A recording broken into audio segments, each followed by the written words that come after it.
Okay, so ang gagawin natin, mauuna si Sandy. Ulit. Papunta kay Sandra. Talaga. Hindi, parang isipin mo kasi bakit mo kailangan. Kasi, kumaga, inhale and exhale until there is no more pain. Or inhale and exhale until the maganda Hindi mo. ko, parang kasi ngayon. Magkaroon ka na socially awkward ako. Hindi ako marunong makipag-mingle unless This is the time not to look for what's missing, but be happy for what is there. Yes. In addition, we don't regret that it's over, but we have to be grateful that it happened. Yes. 2020 happened and we're still here, Yeah. and 2021 is yet to unfold. So happy New Year! Happy New Year! Happy New Year! Ayan. oh, what? Success!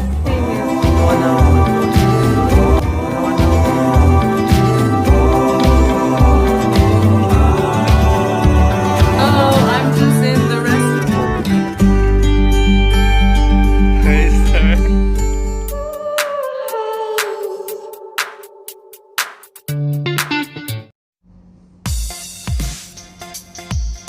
So 2020 is over. 2021 is here. About 6 hours is gonna be 2021. We all know that 2020 has been so challenging for the many because of COVID-19. So, ano nga ba ang nilook forward natin sa 2021? Of course, I have my guests because they had me one time. Do click like, subscribe, and the notification bell for this channel. The RUG girls. First is Milen, my niece. We also have Sandy, another niece, and of course, another Sandy, Sandra. They are all my nieces. Hello. Alright, so thank you for being here. Hindi ko muna sasabihin yung venue kung nasaan tayo. Kasi alam mo na, baka malaman din ang akin to. So simula na tayo kasi 2021 na maya-maya na. We know that 2020 has been so much very chaotic. Dahil sa COVID-19, so many unexpected things. But we have to look at the silver lining.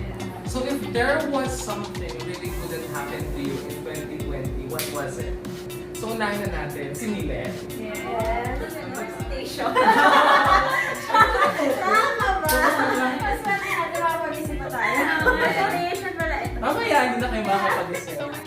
Para sa family and sa self. Alam mo yun, yung parang, ito binigyan tayo ng time na parang magkakasama, focus tayo sa sarili. Parang Yes. daycare, parang alagaan natin yung sarili natin. Kasi mahirap nang pabaya sa sarili, lalo na ngayon guys. May COVID, di ba?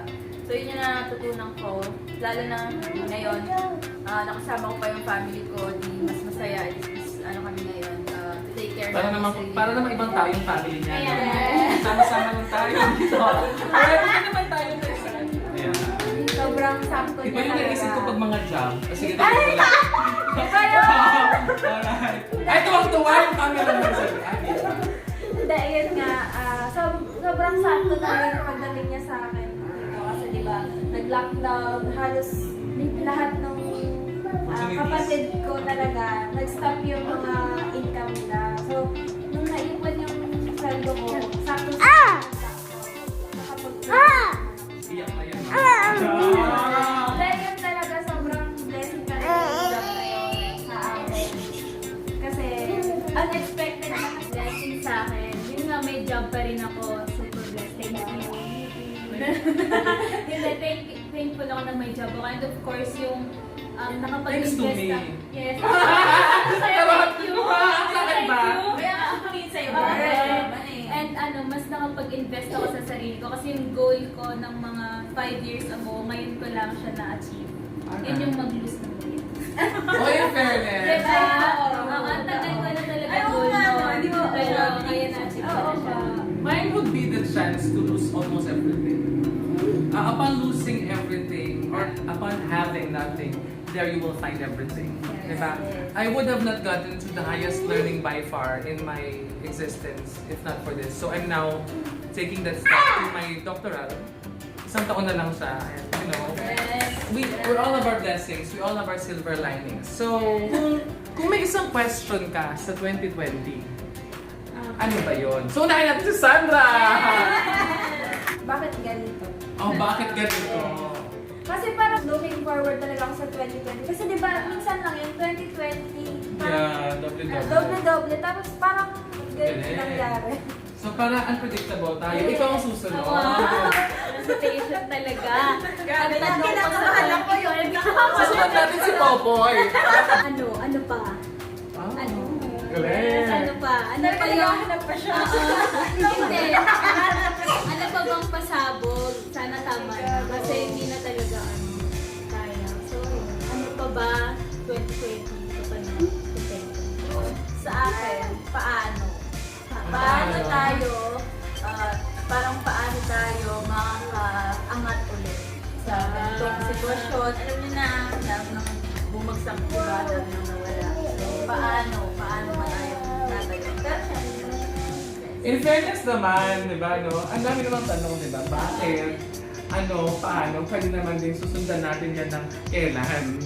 This is the very, very question. Halos connected naman siya. Kailan nga naman siya matatapos? Because things have really been so hard. Ayan, so kailan? So, parating na yung 2021, baka ito yung sagot. Sabi ni Sans kanina, 2020 is like doble-doble. No? I don't know, doble-doble talaga. Especially to me, what happened, oh my God. 2020 and I got 33. 2033, as far as I know, lucky numbers ko yung mga pare-parehas. Synchronicity, 11-11. Niniwala ako dyan. And number 3 is my lucky number, 33. 33 din namatay si Christ in fairness. Kaya siguro ang pinatay. Bakit ba yung pagka-34? Alright, so how do you see your 2021? Feeling ko, Ang feeling? ang year 2021, mas, hopefully, mas okay siya talaga than yung vibe ko sa 2021. So, tignan natin. Sana. Saan ba yung love life? Lahat ng aspects. Oh, sige. Akala di ba parehas yung tanong ko? Di ba normally Lahat sa ng mga talk show, aspects. nag-iiba naman ang question. Since ibahin natin yung tanong sa kanila, naka-prepare na eh. May nagsabi sa akin yan, akala ko magkakatuluyan kami. Sumakay ako ng barko noong March. Wala pang lockdown. Mga 1 week after, sabi niya sa akin, may lawin doon sa Batangas. Sabi niya, something good is about to happen. Nagka-text naman kayo mga isang buwan, pero wala naman. May sabi. Wow. Anyway, sabi niya, she's hopeful for 2021. What aspect in your life do you really want to improve? di ba ang feeling ko ngayon wala pa? Wow. Gusto ko pa siyang i-enhance na parang kailangan ko maging patient kasi lalo na yung ngayon, ang hirap maging parang ang kailangan mo talaga maging patient sa lahat ng mga event ngayon na parang hindi ko kasi alam eh. Walang end, walang dulo. Or so ang gagawin mo, magiging patient ka, i-control, parang patient lang, parang gano'n. Wala talaga ako nun eh. Parang Meron naman na, in fairness. Meron naman. So yun pa yung kailangan ko, yung aspect na yun. Well, Alright, syempre may twist tayo dito. Sabi ni Sans kanina, ni Sandra, is bakit ganito? Tanungin kaya natin siya kung bakit nga ba ganito. Just throw to others for the sake of affirmation or validation. But sometimes, ayan yung sagot. Sometimes we do have answers from ourselves. And no matter how other people answer that, it's still our own instinct that we try to believe. Diba? So, sa tingin mo, bakit ganito? Why has this been happening? Or why did this have to happen? Siguro yung sasagutin ko na lang siguro is yung bakit nangyari sa atin. Yeah. Ang realization talaga yung 2020 sa atin. More time for your family, friends, and yourself. Tapos you have to prioritize health. Yun talaga. Feeling ko. Kasi, di ba hindi tayo nagpapacheck up talaga kung kailan lang meron, tsaka lang tayo nagpapacheck up, di ba? Pero ngayon, kailangan natin i-maintain yung health natin. Kailangan natin maging healthy kasi hindi natin alam, paglabas natin, baka meron na tayong daladala sa Fairness. mga ganon. Mag-ingat. Yes. Yeah. Saka sa family natin, di ba? Mas focus tayo sa pag-overtime, hindi natin nabibigyan ng time yung family natin. So, eto, pinag-work from home nila tayo, di ba? Nabibigyan ng time para sa isa't isa. From all your answers like patient, something good is to happen, and then realization, health is wealth. What I've seen also is just so happen that health is something very physical.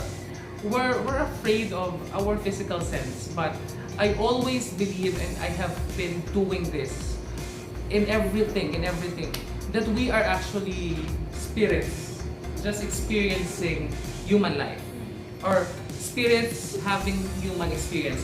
This should be a wake-up call that this is not just happening for physical purposes, that we have to take care of our body because mental health has been highlighted. Yes. Diba? When we have mental health, we do have emotional, psychological health, and spiritual as well. Ngayon, pag sinasabi natin ganyan, if we take care of our health, we have to take care of our sanity. And if we take care of our sanity, we have to take care of the sanity of other people. You know, infidelity still happens. Something like that. Broken relationships still happen.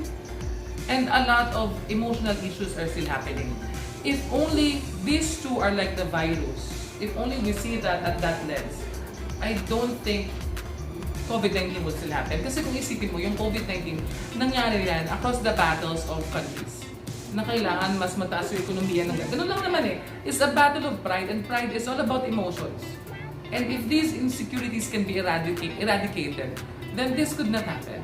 So I hope this would be a wake-up call to all who throw up some negative emotions in the universe, because whatever you throw, you receive. Whatever you give, may mga pa-New Year's resolution.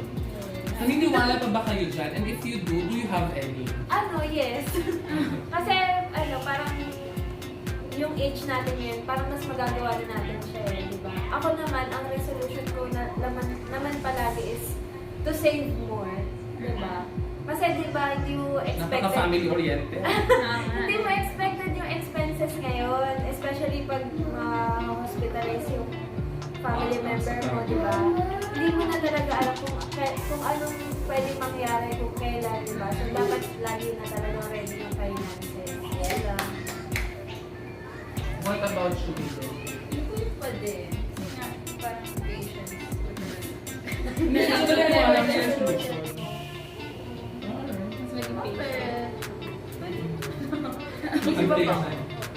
Hanggang ka na. Ako, New Year's resolution. Hanggang na si Mila. Mas challenge ko pa yung sarili ko. Kasi parang for so long, laging playing safe, ganon. So, feeling Kaya ko... kailangan pagpagupit na. Challenge ko yung sarili ko. Kasi you'll never know. So, enjoy. I-challenge ko pa yung sarili ko. I should, get out of my comfort zone. Kasi, New Year, for those na talagang busy, baka kailangan ng New Year's resolution. Busy naman tayo, but I make it a point that every day, I get to be mindful of what I'm supposed to do. So every day can be an everyday resolution because hindi mo naman mapatch up lahat yun as a whole. Yun lang, na huwag natin hintayin yung New Year, huwag natin hintayin yung occasion to do that. Parang New Year and Christmas are all points to celebrate life every day. These are just reminders for us to celebrate life every day. So ngayon, may gagawin tayo. May game tayo. Mauna si Sandy. Ulit. Papunta kay Sandra. Si Sandra papunta kay Mila. Ikaw punta sa akin. So tatanungin mo si Sandra ng kahit ano. Tapos yung ganyan. Diba? Simplihan lang natin to. Ask the question.